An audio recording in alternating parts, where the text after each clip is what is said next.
এমনে না, ওকে শুইয়া সুন্দর করে পাশে শুইয়া ফ্যানটা সাইডা দিয়া শরীরটা ঠান্ডা হইয়া সারলে আপনি আস্তে কইরা কানে কানে আস্তে শব্দে মৃদু শব্দে আপনি জিগাইবেন, নাগাইশের ফিরসা বুজুরে কইছে, নবীজি কইছে, তুমি যদি আমারে ভালো মানুষ কও, আমি বলে আসলেও ভালো মানুষ। তুমি কোনো মাইট দৌড়ইতো না, অন্য দিনের মতো না। আর যখন ঠান্ডা আছে ওয়াজ শুনাইছি, একেবারে নরম মন কান্দাকাটিও কইরাইছি, খুশি মনে তুমি কইবা, ভালো হইলে ভালো কইবা, খারাপ হইলে খারাপ কইবা, আমি কোনো মাইন্ড করতাম না। মানুষটা কীরকম তখন এরা দেখবেন এ বিড়ির থেকে এমনি কথা বাড়ইতে আছে। আপনি মানুষ কীরকম জিজ্ঞান করতেন, ফরসু ফরসু আপনি যদি গরুর লোকে না ফেরে ঘুমুর ঘুমুর কি চালাইলেন কটা। আবার জিজ্ঞান মানুষ কীরকম, আপনি রোদের তাইলেও তো আপনার মাথা ঠিক থাকে না। এক সময় মারছে যে আমরা বয়স কম আসলে সহ্য করতাম পারছি, ওন সুইটটা সেটটা ওই শরীর নরম হয়ে গেছে কেন শরীর। ওখান আবার জিজ্ঞাসা নিয়েছেন মানুষ কীরকম। কি ভাই, আপনার স্ত্রী আপনার তো মানুষে মনে করে না, মানুষে মনে করেন আপনারে। কারণ কি? কারণ হইল আপনার খাসিয়ত খারাপ, ঠিক কিনা বলে? আপনার খাদ্যতে আপনার স্ত্রী আপনাকে মানুষ মনে করে না। আমরাও তো আমরা সংসার করি, আমারও তো স্ত্রী আছে, মোখতার ভাইয়ের আছে, এই যে কিনা হাজি সাহেবেরও আছে, এই যে হুজুরের আছে, আছে না হুজুরের ইনশাল্লাহ আছে। আল্লাহ না, এটা তো হাসির কি হইলো, উনি বয়স্ক মানুষ, তো ওনার স্ত্রীও তো বয়স্কা, তো চলেও যেতে পারে, এই জন্য আমি জিজ্ঞেস করছি। তাইলে স্ত্রী আমাদেরও আছে, কিন্তু আপনি একটু আজকে বাড়িতে গিয়া একটু জিজ্ঞাসেন আমি মানুষটা কীরকম। নাগাইশের হুজুরে কইছে তোমার আমি জিগাইতাম মানুষটা কীরকম, আর আপনি বাড়িতে গিয়া সেটা পাঞ্জাবি রাত গুছাইতে আছেন, কইতাছেন কীরকম, এমনি মাশাআল্লাহ পুরা মানে মানুষ নি ফেরেশতা। এমনে না, এমনে না, ওকে শুইয়া সুন্দর করে পাশে শুইয়া ফ্যানটা সাইডা দিয়া শরীরটা ঠান্ডা হইয়া সারলে আপনি আস্তে কইরা কানে কানে আস্তে শব্দে মৃদু শব্দে আপনি জিগাইবেন, নাগাইশের ফিরসা বুজুরে কইছে, নবীজি কইছে, তুমি যদি আমারে ভালো মানুষ কও, আমি বলে আসলেও ভালো মানুষ। তুমি কোনো মাইট দৌড়ইতো না, অন্য দিনের মতো না। আর যখন ঠান্ডা আছে ওয়াজ শুনাইছি, একেবারে নরম মন কান্দাকাটিও কইরাইছি, খুশি মনে তুমি কইবা, ভালো হইলে ভালো কইবা, খারাপ হইলে খারাপ কইবা, আমি কোনো মাইন্ড করতাম না। মানুষটা কীরকম তখন এরা দেখবেন এ বিড়ির থেকে এমনি কথা বাড়ইতে আছে। আপনি মানুষ কীরকম জিজ্ঞান করতেন, ফরসু ফরসু আপনি যদি গরুর লোকে না ফেরে ঘুমুর ঘুমুর কি চালাইলেন কটা। আবার জিজ্ঞান মানুষ কীরকম, আপনি রোদের তাইলেও তো আপনার মাথা ঠিক থাকে না। এক সময় মারছে যে আমরা বয়স কম আসলে সহ্য করতাম পারছি, ওন সুইটটা সেটটা ওই শরীর নরম হয়ে গেছে কেন শরীর। ওখান আবার জিজ্ঞাসা নিয়েছেন মানুষ কীরকম। কি ভাই, আপনার স্ত্রী আপনার তো মানুষে মনে করে না, মানুষে মনে করেন আপনারে। কারণ কি? কারণ হইল আপনার খাসিয়ত খারাপ, ঠিক কিনা বলে? আপনার খাদ্যতে আপনার স্ত্রী আপনাকে মানুষ মনে করে না, আপনার বউ আপনারা মানুষ কয় না, আপনারা মানুষ বলবে কে? আপনি যত বড় ফিরসা হন, যত বড় লাটসা হন, যত বড় মন্ত্রী হন, এমপি হন, মাঝে মাঝে বউয়ের জিগাইয়ান আমি মানুষ কীরকম। ওই মোমেন একজন আরেকজনের জন্য আয়নার মতো। আপনার স্ত্রী আপনার কাছ থেকে দেখে যেই দুষ্টি জানছে, বাইরের তারা কোনো দূর জানছে না। আপনি মাঝে মাঝে জিগাইবেন, আপনার বউয়ে যেটা যেটা কইব এটা লেখা লইবেন এবং নিয়ত করবেন, আল্লাহ আমার স্ত্রী তো আমার শত্রু না, আমার যেই দুষ্টি কইছে আমার এটি দূর কইরা দাও। আপনি চেষ্টা চালাই যাবেন, সপ্তাহখানেক পরে কইবেন যে দূর যেটি কইসটা কমছে না বাড়ছে, কয় 4-5টা কমছে, 4-5টা যোগ হইছে। ঠিক কিনা কন? নবী কি আদর্শ, নবী কি আদর্শ। নবীর 9 জন স্ত্রী, একজন নবীর বিরুদ্ধে কোনো অভিযোগ দেয় না। সুবহানাল্লাহ, সুবহানাল্লাহ, সুবহানাল্লাহ। এই আল্লাহর নবী যুদ্ধের ময়দানে যাবেন, তিনি কখনোই কাউকে না কাউকে সফর সঙ্গী না বানিয়ে যেতেন না। আবার একজন না একজন আম্মাকে নিয়ে যেতেন।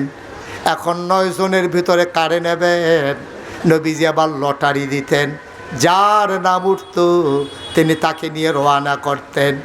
এবার সফরের ভাগে পড়ে গেল আম্মা জান আয়েশা রাদিয়াল্লাহু তাআলা আনহা, বলেন সুবহানাল্লাহ। যুদ্ধের ময়দানে যাবেন, ভাগে পড়েছেন আম্মাজান আয়েশা, রওনা করছেন। গিয়াসের এক জায়গায় তাঁবু ফালাইছে। পরন্ত বিকেল, সূর্য হারিয়ে গেছে। আমার নবীজি মাগরিব পড়লেন, ওজিফা কালাম আদায় করে এশার ওয়াক্ত যখন হয়ে গেল, তিনি এশার নামাজ পড়ে এবার সবাইকে বললেন, যাও সকালবেলা আবার সফর শুরু, যুদ্ধের ময়দানে যাব, সবাই ঘুমিয়ে পড়ো। আবার সবাই গেছে ঘুমাইয়া। সবাই যখন শুয়ে গেছে, নবীজি ঘরে আয়সা দেখে আম্মাজান আয়েশা তখনও সজাগ। সুবহানাল্লাহ বলবেন না? আহা, ওয়াজ করে কোনো মজা পাইতাছি না ভাই, একটু আওয়াজ করে কইেন কোন সুবহানাল্লাহ। যতক্ষণ থাকেন মন দিয়া থাকেন, যখন থাকবেন না আমিও থাকবো না, আপনারাও থাকবেন না, সবাই মিলে চলে যাব। এই গরমের ভিতরে আসেন যখন, যে দূরে কথা শুনেন মন দিয়া শুনেন, আমিন কর। সবাই ঘুম ফাড়াইয়া নবীজি কই গেছে? তাঁবুতে গেছে। যেই তাঁবুটা নবীজির, আম্মাজান আয়েশা ভিতরে অপেক্ষা করতেছেন। নবীজি ঢুইকা সেটা বলতেছে, আয়েশা একটা কাজ করো, অনেক দিন হয় আনন্দ ফুর্তি করা হয় না, আজকে আকাশে পূর্ণিমার চাঁদ, ফকফকা জ্যোৎস্না, সব সাহাবারা ঘুমিয়ে পড়েছে, চলো দুইজন মিলে একটা দৌড় দেই, দেখি তুমি ফার্স্ট হও নাকি আমি ফার্স্ট হই। সুবহানাল্লাহ বলবেন না? আম্মাজান আয়েশার বয়স কি বেশি না কম? এবিটির তো খেলার বয়স হলো গেছে না তো। এবিটি যখন বাহার বাইতে জামাইর বাইতে ইয়ে আবু বকর সিদ্দিক রাদিয়াল্লাহু তাআলা আনহুর বাইতে যখন নবীজির বাইতে আছে, এবিটি একটা ফটলা লই আইছে। নবীজি কয়, সাই ফটলার ভিতরে কি? ফটলার ভিতরে চাইয়া দেয় ঠোলা মালা, ওই খেলার পুতুল টুতুল লইয়া নবীজি আইয়া বাইতে উঠছে। সুবহানাল্লাহ কয় না? নবীজির বাইতে আইয়া যখন এরকম ঠোলা মালা খেলনা টেলনা লই আইছে, নবীজি ওইটা কিটা তুমি সংসার করতে আইছো, এটা কিতা লই আইছো? বুঝ করে লই আইছি, ফাই না না ফাই। সুবহানাল্লাহ কইতেন না? এই নবীজি আম্মাজান আয়েশার বয়স একবারে কম। এখন আম্মাজান আয়েশারে নবীজি হন কইছে, লো একটা দৌড় দেই, দেখি তুমি ফার্স্ট হও না আমি ফার্স্ট হই।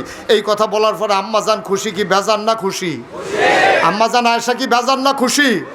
আম্মাজান আয়েশা কয়, আরে কবে ধইরা যাক নবীজি যখন কইছে, নবীজি আবার কইতে আছে, আয়েশা চলো দৌড় দেই। আম্মাজান আয়েশা কয়, ইয়া রাসূলুল্লাহ, বাইরে অনেক পুরুষ লোক আছে, কেউ যদি দেখা ফেলে লজ্জায় মাথা কাটা যাবে। নবীজি বলছে, আরে না, সবাই আমি নিজে ঘুম পাড়াই দিয়ে আসছি, আমি ডাক না দিলে কেউ উঠবে না, চলো দৌড় দেই। দৌড় দুজন বাইরে আইছে, আইসে একটা খেজুর গাছ চিহ্ন করছে, মনে করেন হেই খেজুর গাছটার কাছে যাওন, এখানতে দৌড় দেওন, হ্যাঁ যাওন।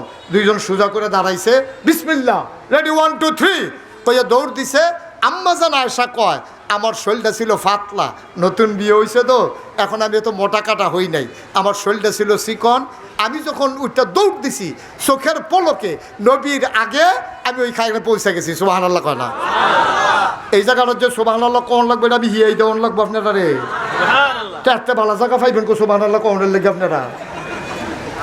সুবহানাল্লাহ কয় না তো? আম্মাজান আয়েশা কি ফেল না ফাঁস রে? আম্মাজান আয়েশা ফাঁস করছে, ছোট মানুষ না, খুশি হয়েছে, আনন্দে ছিলেন দিয়া কয়, ইয়া রাসূলুল্লাহ আমি কইলাম ফার্স্ট। নবীজি কহ, দেহার ভিতরে তো ফার্স্টে, এটা কি মিশা কথা নেই, ফার্স্টে তো। সুবহানাল্লাহ কইতেন না? তো মনে রাখেন কইলাম, আপনি কইলাম আমার লোকে দৌড়ে পারছেন না। নবীজি ঠিকই মনে রাখছে। অনেক দিন পরে আবার নবীজি যুদ্ধে যাবে, ভাগে পড়ছে আম্মাজান আয়েশা। সুবহানাল্লাহ বলবেন না? মাঝের দিন তো গেছে, আম্মাজান আয়েশা তো মনে করছে নবীজি বুধে বুঝলা লাইছে, নবীজি যে বুলুন না নবী না, আম্মাজান আয়েশার তো মনও নাই। নবীজি আজ যাইয়া সেটা রাত্রেবেলা কইতেছে, আয়েশা ওই কবে দৌড় দিতাম না দিতাম, আবার চলো একটা দৌড় দেই। সুবহানাল্লাহ কইতেন না? আবার একটা গাছের নিচে দাঁড়াইলেন, রেডি 1 2 বিসমিল্লাহ করে দৌড় দিলেন। আবার নবীজি, আম্মাজান আয়েশা কয়, আমার শরীর একটু মোটা হয়েছে, আমি আগের মতো আর ফাতলা সিতলা ছিলাম না, আমি একটু ভার হয়ে গেছি, দৌড় দিয়া নবীজির লগে আর পারি নাই, তিনি দৌড় দিয়া চলে গেছে। আমি কাছে গেছি পরে নবী আমারে টান দিয়া কানে কানে কইতে আছে, ওই যে ঠকাইছিলা প্রতিশোধ নিলাম। কি মজার জিন্দেগি। দৌড় টোড় দিছেন তো? হ্যাঁ, বাইরে গেছা দৌড় দিস না, বয়স তো শেষ টেম্পার নাই দৌড় দিছেন না? দৌড় তো হ্যাঁ অনেক দৌড়ছে, ভাইয়ে কইছে মার হাবা কয় না। আমরা দৌড় টোড় দিছেন নি? না, আমরাও দিছি, তবে রেডি 1 2 3 বিসমিল্লাহ কইয়া না। আমরা তোর গাড়িত নুন হইছে না কেরে, পিছিয়ে তো দৌড়াইতেছে, এবারই দৌড়তে আছে। আর হেতে বড় বড় অফিসে দিয়ে দৌড়াইতে আস পুরা গ্রামের মানুষ চাই আর হইছে বউ কই নাই বেড়া এই বেটিটা কি হুদা তোর বউ মনে রাখবো এই মহিলাটা শুধু তোমার বউ না এই মহিলাটা তোমার সন্তানের মা ঠিক কিনা বলো তুমি তার উপরে হাত উঠাও কত বড় কলিজা তোমার নবী শিখাই দিয়া গেছে স্ত্রীর সাথে কেমন ব্যবহার করতে হয় এই পারিবারিক জীবনে আমার নবী আদর্শ তিনি মডেল ঠিক কিনা বলেন কষ্ট হইতেছে আপনার না মাইক ছেড়ে দেওয়া দরকার আর সামান্য একটু সবাই কোন আমিন